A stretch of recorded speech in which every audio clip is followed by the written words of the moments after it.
So hey, what is going on, fiends? So, got a question to pose to you.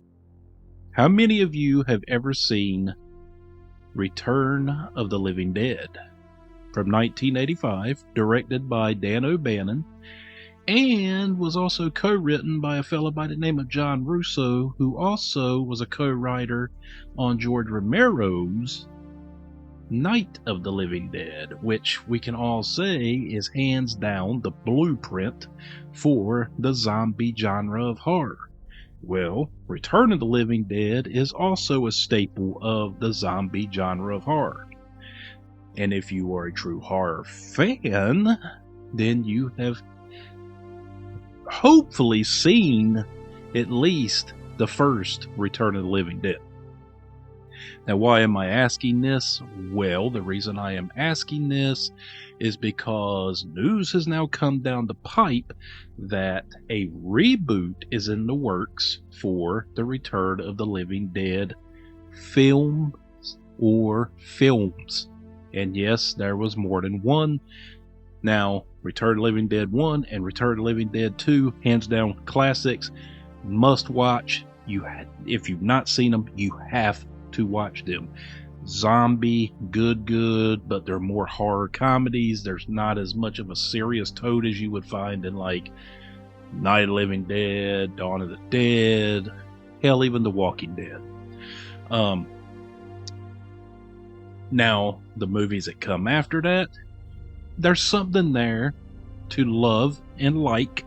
There really is, but they don't capture that same magic that the first two managed to catch. But with that said, I have the article from bloodydisgusting.com talking about this new Return of the Living Dead reboot. Return of the Living Dead reboot in the works will expand the existing world. I have a t-shirt with this sexy mama right here that's in this picture on it. One of the greatest horror comedies of all time, Dan O'Bannon's 1985 movie, The Return of the Living Dead, ended up launching a franchise that to date includes 5 total movies. But you mostly only hear horror fans talk about the first 3. I mostly hear them talk about the first 2.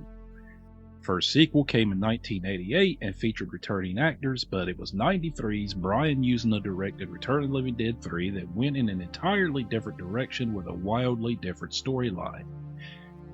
It's become a cult classic in recent years thanks in large part to its central villain, a sexy zombie played by Melinda Clarke.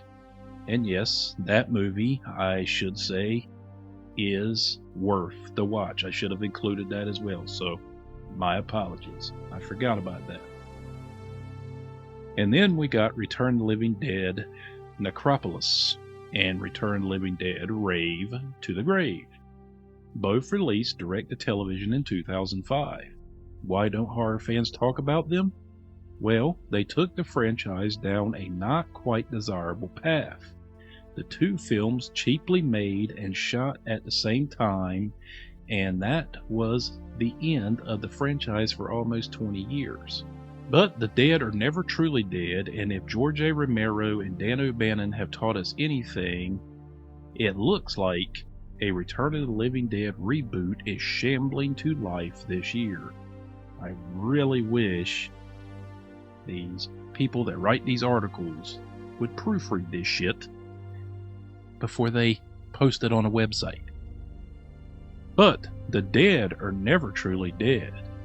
And if George A. Romero and Dan O'Bannon have taught us anything, then it looks like a Return of the Living Dead reboot is shambling to life this year. I know that's not how it is written, but I did a rewrite on the spot. The company Living Dead Media is behind the planned upcoming reboot, which has Steve Walsh from Muck and Kill Her Goats attached to direct. According to the company's official website, the next installment in the Return of the Living Dead franchise will reboot rather than remake. There you have it, guys. We're getting reboots of the Return of the Living Dead. Just as well sit back and enjoy the ride, because that's where we're going with this. But you guys, you all let me know down here in the comments below how you all feel about this. Are you like me, or very, very apprehensive, which I am with anything that they say reboot or remake? Or are you willing to give it a shot and not be so hard on it as I'm probably be. Also, too, if you've not subscribed to the channel, could you please give us a little subscribe? Just hit that little button right down there below. Cost you nothing, just makes me happy. Also, too, Hadouken that notification bell. Give us a thumbs up. And as always, it's been your old buddy John, and I'll see you again next time. Woo-hoo!